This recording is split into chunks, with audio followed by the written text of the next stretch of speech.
Al abogado Rubel Cedeño, a Rubel, primero la bienvenida. Buenos días, Rubel.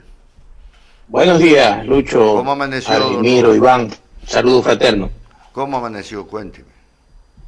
Bien, gracias a Dios, bien, cuidándonos. Tú sabes, estamos semi-confinados. Cuando toca salir por cosas muy puntuales, hay que salir pues con la mascarilla, mantener el distanciamiento para evitar los contagios, porque realmente esta es una enfermedad que nadie sabe por dónde Le puede ataca. afectar. Y hemos visto muchos amigos y colegas Que ya no ser está.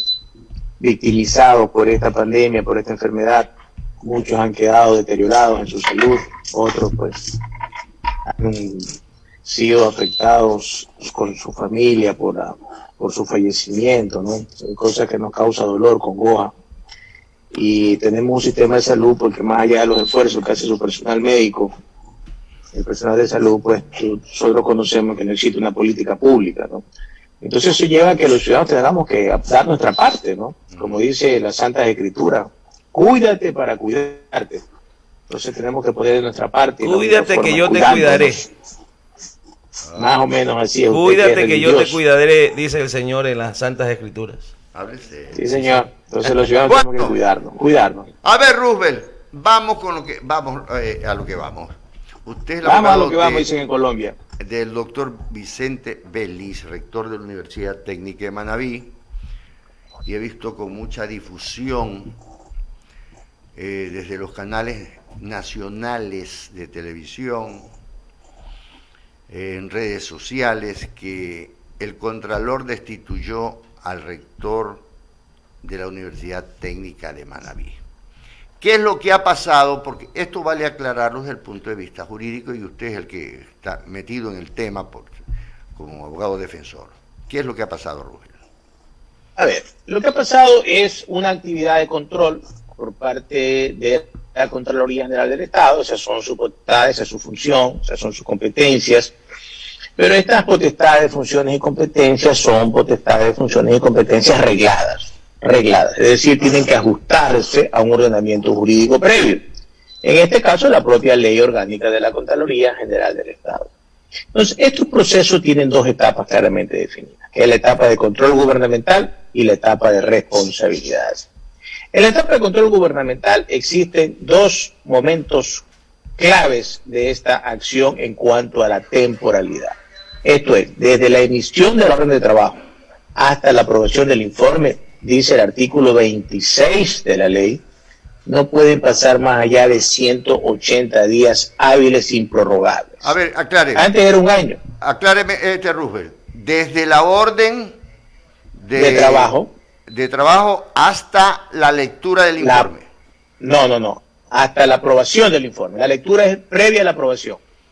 Claro, ahí está, 5 días, después el definitivo, o sea, hasta el definitivo.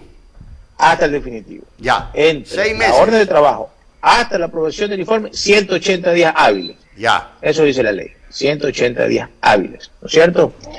¿Qué ocurre cuando usted lo aprueba el día 181? Caducó la potestad determinadora del ente de control. Caducidad. Eso opera la figura de la caducidad, que es una figura ipso iuri. Y se manda a archivar Sobre todo. este punto, existe jurisprudencia de los tribunales contenciosos administrativos del país, de la Corte Nacional de Justicia, la Sala Especializada de lo Contencioso Administrativo y de la Corte Constitucional, que han determinado jurisprudencialmente que en relación al artículo 26, cuando se transgrede el plazo que el legislador ha dado, opera la caducidad de pleno derecho, ipso iuri, y por lo tanto todo lo que se haga posteriormente a aquello está viciado de nulidad. Así lo dice además de manera expresa el Código Orgánico Administrativo en el artículo 105, numeral 4. Cuando yo emito una resolución que es desfavorable al administrado, fuera del tiempo que me han asignado, ese acto es nulo de pleno derecho. ¿Cuándo fue la orden? El fundamento central. ¿Mande? Rubén, ¿cuándo fue la orden para hacer la auditoría en la universidad? No tengo las fechas exactas ahorita, no las tengo, pero transcurrieron 215 días. 215 días en esta auditoría. 215 días laborables. Caducidad. Caduca la acción administrativa si no se me olvidaron Caduca los la libros. potestad determinadora. Claro. La potestad determinadora, ¿no? Por ejemplo, yo pongo un ejemplo siempre, ¿no? Si mañana usted es funcionario público y lo separan, y está arreglado por la LOCEP, lo separan de su función, usted tiene 90 días para ir al contencioso administrativo a presentar su acción contenciosa. ¿Qué ocurre si usted lo hace el día 91? Ya no puede. Caduca su potestad, se extingue. Lo mismo ocurre cuando es la administración. Si yo no ejerzo mi potestad dentro del tiempo que el legislador me dio, caduca esa potestad, se extingue, se evapora. Entonces, eso ha ocurrido en este caso en particular.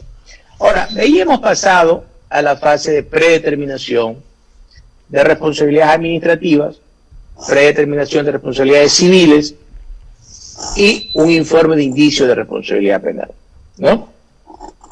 Sobre esa predeterminación de responsabilidad administrativa y predeterminación de responsabilidades civiles culposas, existen recursos dentro de la propia Contraloría, porque así lo regula la ley orgánica de este ente de control. Es decir, yo puedo a través de un recurso que se llama de revisión, decirle, oiga señor, revise su actuación, porque es evidente que ha incurrido en errores de hecho y de derecho, ¿no es cierto? Esa potestad y esas condiciones están reguladas en la ley de la Contraloría. En el caso del ingeniero Belli, nosotros ya interpusimos el recurso de revisión el día martes, porque la responsabilidad administrativa le fue notificada jueves, viernes y lunes. Y aquí un hecho bastante extraño que yo se lo comunique a usted para que lo sepan los ciudadanos que nos están escuchando. Mire, de rutina común en la Contraloría, cuando emiten el acto, se demora un mes, 2 meses, 1 año, 2 años. He tenido casos hasta 7 años, 5 meses, el extremo, para notificar desde que se emite la resolución hasta que se notifica. Bueno, acá la resolución se emitió el 10 de septiembre en Quito, llegó el 10 de septiembre a Puerto Viejo y se notificó en el domicilio del ingeniero por boleta, ni siquiera lo fueron a buscar a la universidad, el 10 de septiembre, todo el mismo día. Qué lindo. Uno dice, caramba, si así fuera siempre, ¿no? Qué feliz que fuera el mundo. Claro. Entonces ustedes notan, ¿no? Y el día siguiente y el lunes, ¿no? O sea, es una cosa de un principio de celeridad que uno se asombra y uno dice, ojalá fuera siempre así. Entonces, como fue el lunes, nosotros el día martes ya interpusimos el recurso de revisión. ¿Cuál es el efecto de la interposición del recurso? Que el acto se suspende. El acto destitutivo se suspende, ¿no? Y de multa, porque es destitución y multa. Se suspende hasta que se resuelva el recurso de revisión. Entonces, este recurso de revisión tiene 2 etapas. La primera, que es la de fase de admisibilidad, para lo cual el Contralor tiene 30 días, o el departamento de revisión, porque ellos tienen un departamento de revisión, 30 días. Pasados los 30 días, usted tiene 60 días para que emitan la resolución. Ahora, si pasados los 30 días no hay una manifestación del recurso de revisión, no es que opera el silencio administrativo. No existe silencio administrativo positivo en el caso de la Contraloría. Entonces tendríamos que acudir a la jurisdicción contenciosa administrativa. Ahora, ¿cuál es el efecto de la interposición de la acción contenciosa administrativa? El mismo. La suspensión de los efectos del acto. ¿Por qué? Porque así lo regula la ley y el reglamento a la ley. Dice que los actos son impugnables, que para ejecutarse deben estar ejecutoriados y no están ejecutoriados si están impugnados, sea en sede administrativa o sea en sede judicial. Y si es en sede administrativa, hasta la resolución del acto. Y si es en sede judicial, hasta sentencia firme y ejecutoriada. Entonces, en esa fase, en esa etapa es en la que nos encontramos. Y consecuentemente, el ingeniero Vicente Belli pues continúa y continuará en funciones de rector hasta que este acto de la Contraloría que ha sido impugnado sea ratificado o sea derogado, sea anulado. Rubén, una pregunta que me hacen por acá. ¿Opera la caducidad desde que se comete el hecho que se investiga en el informe o en la auditoría de la Contraloría, o caduca desde que se determina o desde que se hace el examen? Nosotros señalamos que existen 3 tipos de caducidades. 3 tipos de caducidades. En la fase de control, lo que he señalado, entre la orden de trabajo y la aprobación del informe, 180 días laborables. Ya, en la fase ya de responsabilidades, entre la predeterminación y la determinación, 180 días laborables, ¿no? 180 días. Si usted predeterminó y no determinó en 180 días, caduca, artículo 56 de la ley. El otro es el artículo 26. Lo que usted señala es una caducidad adicional, que va en tercera línea. ¿Cuál es esta caducidad? Entre el hecho que yo audito, por ejemplo, a usted le voy a auditar un contrato, o le voy a auditar esta orden de pago, o le voy a auditar esta actividad, hasta que yo lo determino, no pueden pasar más allá de 7 años. Eso está regulado en el artículo 71. Esa es otra caducidad. Esa es una caducidad ya en la fase de responsabilidades, ¿no es cierto? Entonces siempre cuando nosotros tenemos los casos y los jueces hacen ese tipo de control, ¿en qué tiempo se aprobó el informe? Por ejemplo, hay casos en que el informe se aprueba entre los 180 días. Le predeterminan y determinan dentro de los 180 días. Y el acto que le auditaron y que le determinaron responsabilidades pasó más de 7 años, caducó. Ahora, ¿está dentro de los 7 años? Bueno, pasamos la fase procesal y nos vamos a lo de fondo. Ahora sí vamos a estudiar si usted tuvo o no responsabilidad. Esa es la mecánica. Y esa es la mecánica que deben aplicar los propios auditores, ¿no? Y lamentablemente o afortunadamente para muchos eso no ocurre. Entonces, en este caso en particular, tenemos la caducidad en la primera fase. Es la caducidad en la fase de control gubernamental, ¿no es cierto? Y en función de aquello, dada la jurisprudencia existente, pues el acto y todo lo posterior será nulo de pleno derecho. Roosevelt, incluso hay muchos juicios penales de que se derivan de una acción administrativa, porque usted sabe de una auditoría se vienen los indicios de responsabilidad civil, administrativa y penal, y cuando hay una caducidad, incluso y se inicia un indicio de responsabilidad penal, un juicio de estos no prospera, ¿verdad? Bueno, le comento que no debería prosperar. Sin embargo, la Corte Constitucional declaró en un fallo, me parece que fue el año pasado, que ese requisito de procedibilidad que antes era pues parte de los procesos penales, sobre todo en delitos contra la administración pública, concretamente peculado y enriquecimiento ilícito, se requería en estos informes y era un requisito de procedibilidad y siendo el informe caducado no tendría efecto jurídico, pero eso fue derogado. Hoy la Fiscalía ha recuperado esa potestad de investigar y obviamente si el informe está caducado pues se convierte en una mera referencia.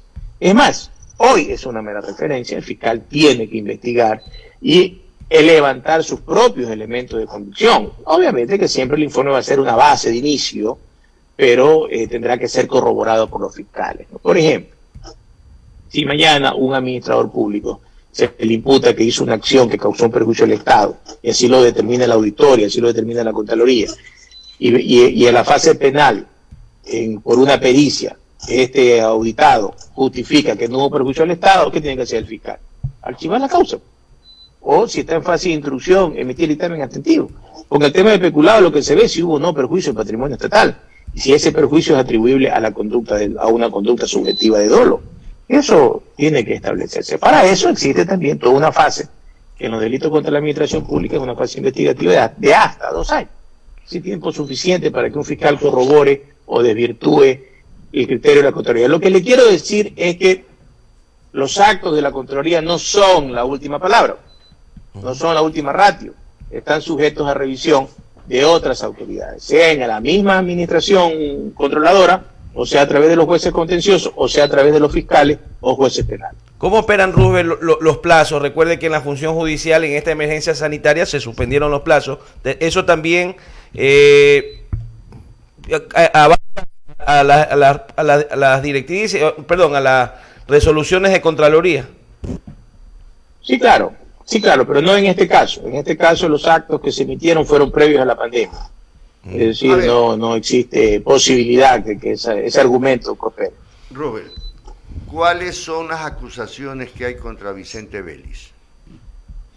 Mira, en el ámbito administrativo son varias, ¿no? Que hubo un problema en Chone, que unos señores recibieron un recurso que lo gastaron en un laboratorio cuando tendría otro fin. Cuestiones nosotros llamamos de rutina de la administración. El punto central del tema, del que además se ha mediatizado bastante, es la adquisición de 3 bienes inmuebles en la ciudad de Quito.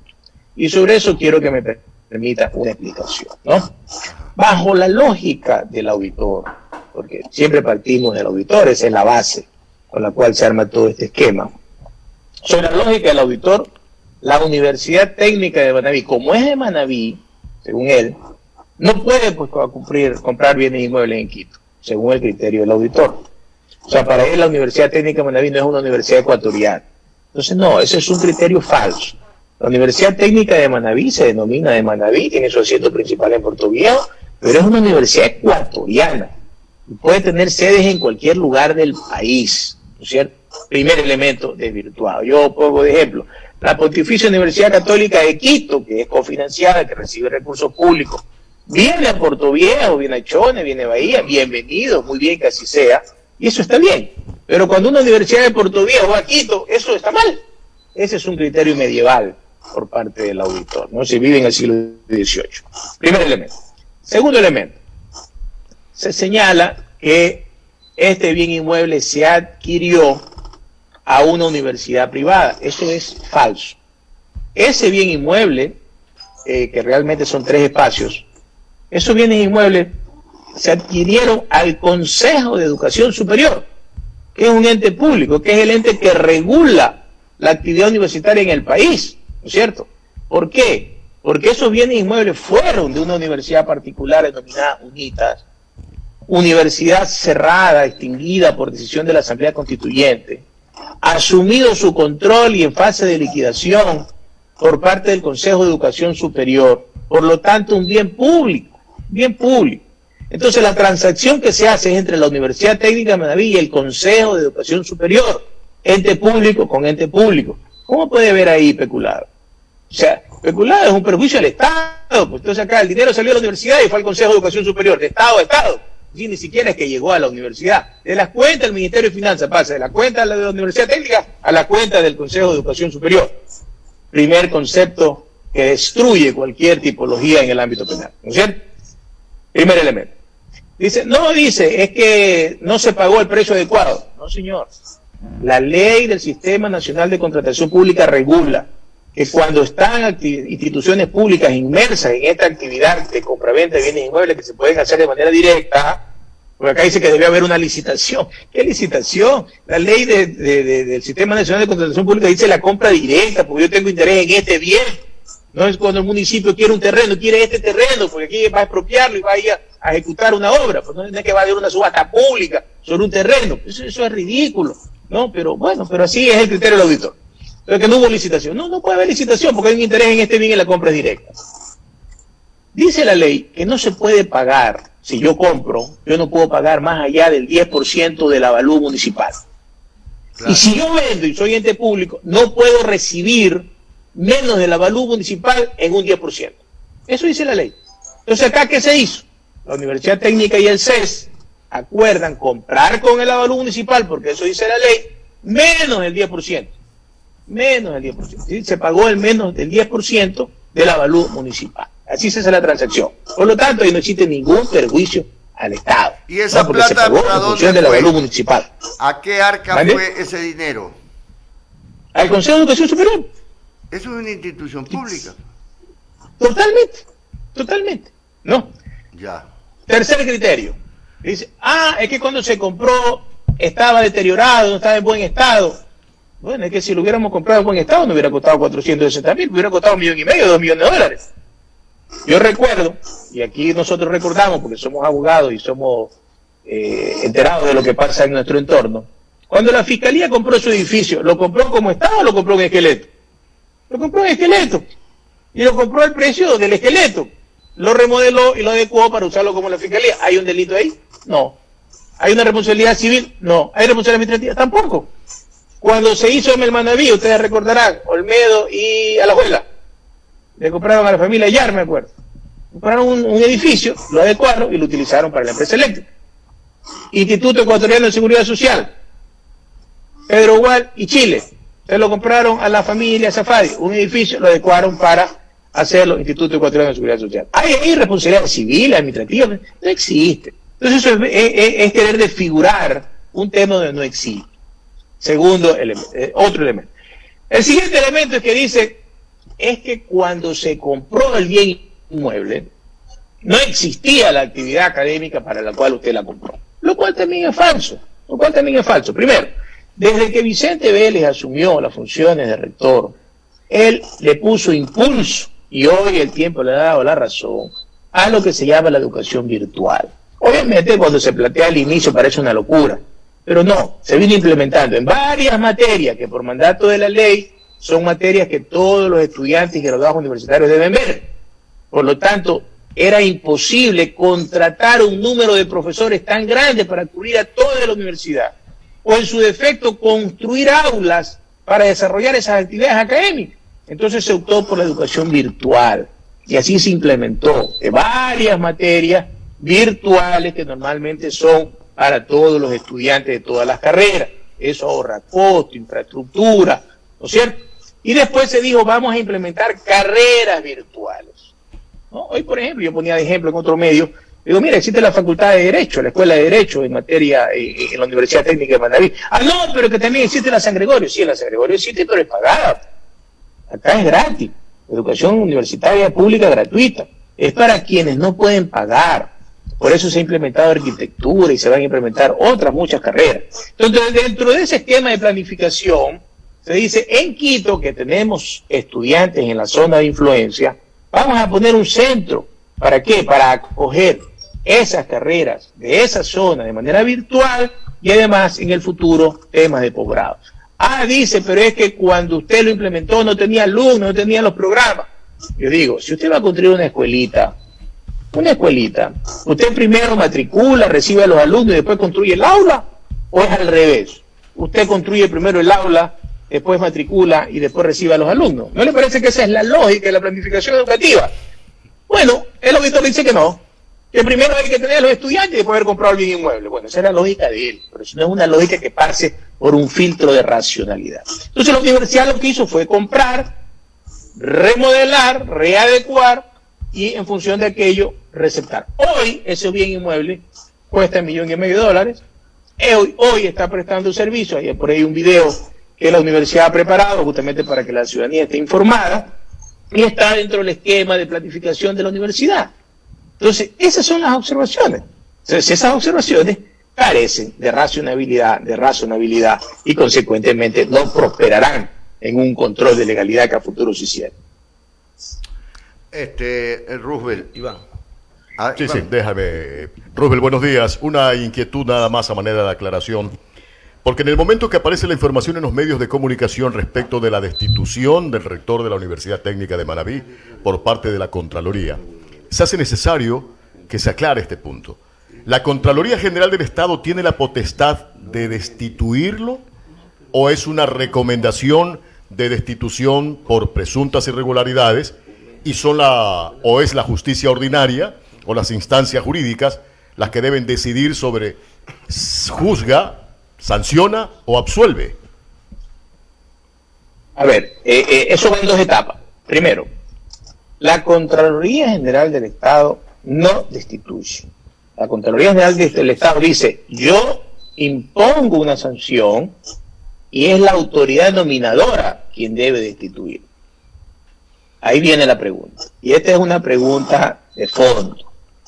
Yo recuerdo cuando era el tema del ex prefecto. ¿Quién es la autoridad nominadora de los prefectos? El pueblo. No tiene autoridad nominadora. En ese acto del ex prefecto, el Contralor le disponía al Consejo Provincial como ente legislativo y de fiscalización que ejecute su resolución. ¿Ya? No se pudo ejecutar porque el Consejo no es autoridad nominadora, ¿no es cierto? Y así se resolvió. Posteriormente, este acto fue a control jurisdiccional en el Tribunal Contencioso Administrativo y el prefecto, ex prefecto, pudo culminar su periodo. En el caso de los rectores, la pregunta es, ¿quién es la autoridad nominadora de los rectores? Y no es ni el Consejo Universitario, ni ninguna autoridad hay una elección en particular. Elección representante. No, hay una elección trabajadores, donde participan los estudiantes, los profesores, los empleados, y de allí se eligen los rectores y vicerrectores. Eso lo dispone la ley de la educación superior y el estatuto de la Universidad Técnica de Manabí. Por lo tanto, no hay autoridad nominadora. Pero en este caso en particular, el acto no dispone a nadie que ejecute su decisión. El acto lo que dice es: impongo esta sanción y usted puede impugnarla en los términos que señala el Código Orgánico General de Procesos. Es decir, el propio acto reconoce que es impugnable y mientras impugna no causa efectos jurídicos. Eso es lo que te puedo decir. Ahorita está en fase de impugnación. ¿Hasta cuánto dura esto, Rubén? La fase de impugnación dentro de la Contraloría, que es donde hemos acudido, ellos tienen 30 días para admitir a trámite el recurso, y una vez que se admitan tienen 60 días para emitir su resolución, ¿no? Estamos hablando de 90 y en la días. jurisdicción contenciosa administrativa se tienen 90 días laborables cuando se determina o se resuelva el recurso de revisión. Ya, y tú puedes ir allí al tribunal contencioso. Sí, claro, por supuesto. Se puede ir ahora o se puede ir después de que resuelvan el recurso de revisión. Ya. ¿Y quién resuelve el recurso de revisión? El Contralor General del Estado. Es que estos actos que se han venido emitiendo, por ejemplo, el informe inicial lo suscribe el director provincial. Allí pasa la fase de responsabilidades, lo suscribe la responsable de predeterminación. Y ahora el acto sujeto de control lo suscribe la responsable de determinación. Entonces el recurso lo resuelve el Contralor General del Estado, el recurso de revisión. Tendría que ser suscrito por el Contralor General del Estado. A ver, yo estoy viendo algo, Rubén. Aquí se hace un show, un espectáculo en el país. No me voy a referir a este caso. Dejemos este caso a un lado. ¿Y qué resulta? Que la misma Contraloría viola la ley, pues. Y desde la orden de trabajo hasta el informe final, no lo realiza en 6 meses, sino que en 8 meses, 10 meses, 1 año, 2 años, y se le caen todos. O sea, se hace un show, se acusa a todo el mundo, pero la misma Contraloría viola, no cumple con la ley, y después no pasa nada, ¿no? O sea, y el Contralor feliz, yo mandé mi informe, sí, su informe, pero debió haberlo mandado en 180 días. Sin embargo, no le pasa nada al Contralor, y esto le está causando un daño irreparable al país también, pues, ¿no le parece? Totalmente, mira, nosotros ya desde el punto de vista, como tú dices, no de este caso, sino haciendo un análisis un poco más en perspectiva, nosotros aspiramos que exista profesionalismo de los entes públicos, ¿no es cierto? Tú aspiras, ¿no?, que una procuraduría, que una contraloría, que la superintendencia, que la fiscalía, que los juzgados, que el Consejo de la Judicatura actúe con profesionalismo, no siendo utilizados dentro de un aparataje mediático con pretensiones o efectos de orden político, porque eso es lo que deteriora las instituciones y le resta credibilidad a las instituciones, y al final del día perdemos todos, ¿no? Los informes no solo que deben cumplirse dentro del término que la ley señala, sino que además deben estar, porque así lo dispone su propia ley, hechos con objetividad, hechos con profesionalismo. Y créame, estimado Lucho, cuando tú, muchos informes, no todos, cuando tú lees muchos informes, sobre todo en el actual periodo y mucha parte del periodo del señor excontralor Poli, dan ganas de sentarse a llorar, de ver tanta mediocridad, tanta irracionalidad en ese contenido de informe, porque no es solamente que exista el informe, vamos a la calidad